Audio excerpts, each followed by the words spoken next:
Hello and welcome to the video. I'm your host Leisure Llama. Today we're going to be talking about the Lightning Network versus credit cards. This is an excerpt from one of my longer videos where I go into detail on a bunch of different topics, but today hopefully you're going to understand the difference between the Lightning Network and credit cards, and hopefully have an understanding of the differences in fees and the differences in processing time. So without further ado, we're just going to jump right into it. So what is the Bitcoin Lightning Network? The Bitcoin Lightning Network is a layer 2 solution that allows for people to process transactions without having to deal with the fees of the blockchain. So you can actually see right here, Coinbase has a pretty good article on this. What is the Lightning Network?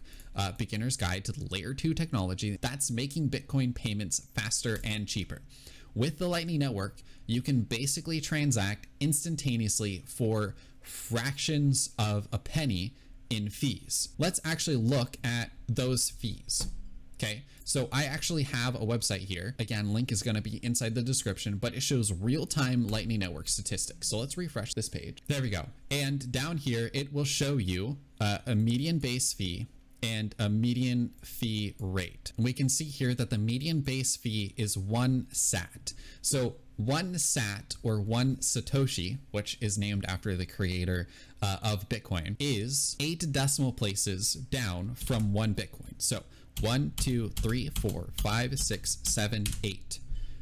So 1 Satoshi is 0.0000465 cents. There's a penny. There's a tenth of a penny. There's a hundredth of a penny. So 1 Satoshi is 4/100ths of a penny. All right. So let's actually look at what a real world transaction on the Lightning Network would be in fees. All right. So let's say I want to send my friend, or I want to buy a product. And we'll just say that this product is $50. I'm doing a $50 transaction. All right, so my fee in this $50 transaction would be 1 Satoshi. So I've already got the 1 Satoshi right in there. And then it would be, for every single Satoshi, 0.0000032 sats. That's a very, very small amount of dollars. We don't have anything even close to that denomination. So it goes 1, 2, 3, 4, 4 decimal places back, 4, 2.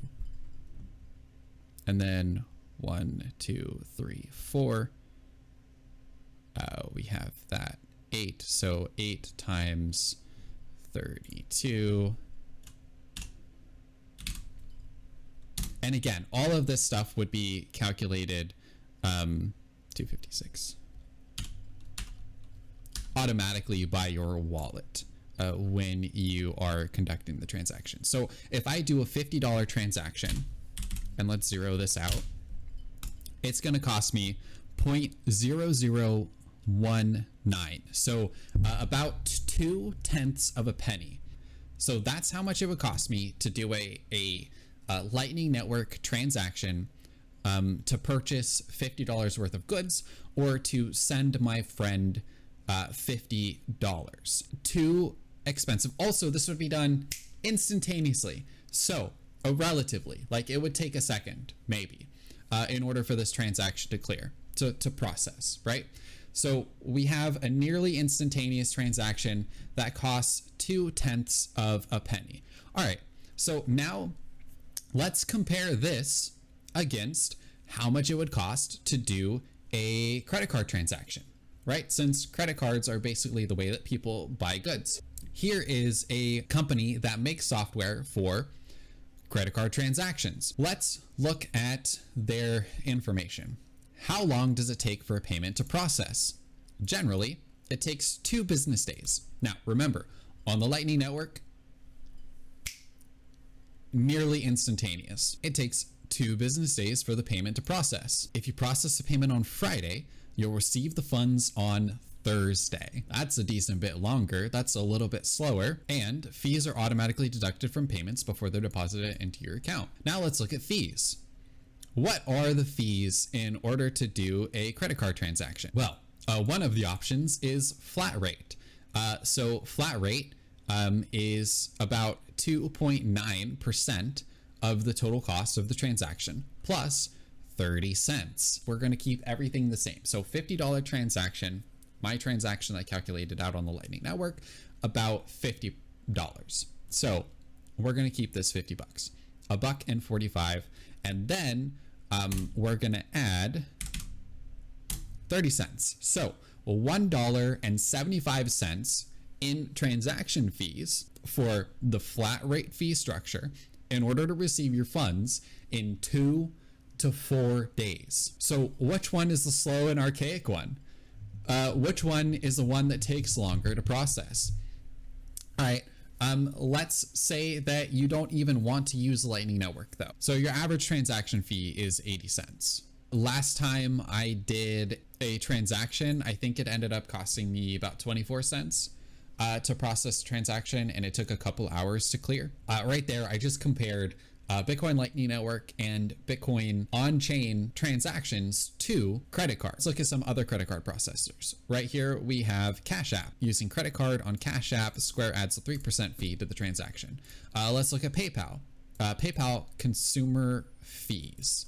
Okay, so if you send it on a card, it's 2.90% plus a fixed fee. Fixed fee in US dollars is 30 cents. So 30 cents plus 2.9%. So basically same thing as a credit card, or as this other credit card payment processor. If you want an instant withdrawal, it's 1.5% of the amount transferred.